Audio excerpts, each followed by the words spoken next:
ফুলকির ঔষধ পাল্টাতে গিয়ে হাতে নাতে ধরা পড়লো শালিনী ও ঈশিতা। হ্যাঁ বন্ধুরা, ফুলকি সিরিয়ালে আজকের পর্বে তোমরা এরকমটাই দেখতে পাবে। পুরো গল্পটা জানতে হলে প্লিজ লাইক দিয়ে সঙ্গে থেকো। সকালে যখন রোহিত ফুলকিকে অনেক ডাকাডাকি করে কিন্তু ফুলকি চোখ খুলে চাইতে পারে না। এরপর রোহিত তার চোখে মুখে জল দিয়ে তার ঘুম ভাঙায়। ফুলকিকে ট্রেনিং করতে নিয়ে আসে কিন্তু ফুলকি নিজের মনের জোরে কোনো রকম চেয়ে এসে ট্রেনিং করা শুরু করে।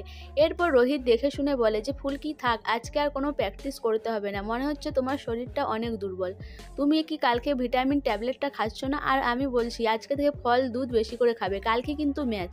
এদিকে শালিনী গেটের বাইরে থেকে সমস্তটা দেখে। তখন মনে মনে শালিনী ভাবে ফুলকি কালকে তুমি কিছুতেই জিততে পারবে না, কালকে তুমি গোহারান হারবে, আর আমি সেটা তো দেখতে যাবই। এরপর শালিনী ওখান থেকে চলে যায় কিন্তু শালিনীর হাতে যে পুতুলটা ছিল তার হাতটা খুলে পড়ে যায় ওখানে। এরপর ফুলকি যখন নিজের ঘরে যেতে যাবে তখন পুতুলের হাতটা খুঁজে পায়।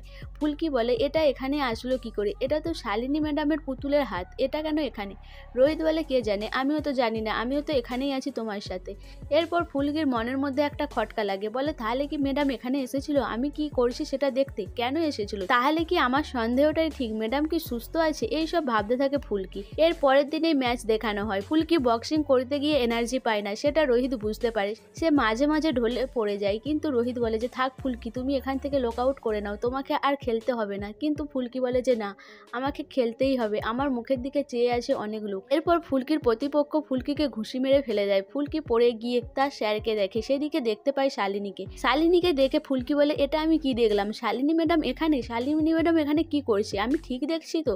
এইসব ভাবতে থাকে। তারপরে ফুলকির মনের মধ্যে একটা জোর চলে আসে। এরপর ফুলকি তার প্রতিপক্ষকে ঘুষি মেরে ফেলে দেয়, দিয়ে ফুলকি জিতে যায়। ফুলকি তারপরে আবার অজ্ঞান হয়ে পড়ে যেতে যাবে তখন রোহিত ধরে নেয়। এদিকে আগামীতে দেখানো হয় যে শালিনী ফুলকির ঘরে এসে ওই ট্যাবলেটগুলো সব পাল্টে দিচ্ছে, ঈশিতা পাহারা দিচ্ছে। ঈশিতা দেখতে পায় ফুলকি আর ধানু আসছে, তখন শালিনীকে ডেকে নিয়ে ওখান থেকে পালাতে যাবে। ফুলকি তাদের দিকে দেখে নেয়। এরপর ফুলকি ট্যাবলেটগুলো ভালো করে দেখে। তারপরে ফুলকি বুঝতে পারে যে তার ঔষধগুলো পাল্টে দিয়েছে আর সেই কারণেই সে অসুস্থতা বোধ করছে এই ঔষধগুলো খেয়ে। তারপরে ফুলকি বলে যে আমি আর শালিনী ম্যাডামকে ছাড়বো না। সো বন্ধুরা, ফুলকি তো হাতে নাতে সব কিছুটা ধরে ফেললো, তাহলে কি ফুলকি সবার সামনে প্রমাণ করে দিতে পারবে যে শালিনী সুস্থ রয়েছে আর শালিনীর কারণেই ফুলকি ঔষধগুলো খেয়ে অসুস্থ হয়ে পড়ছে?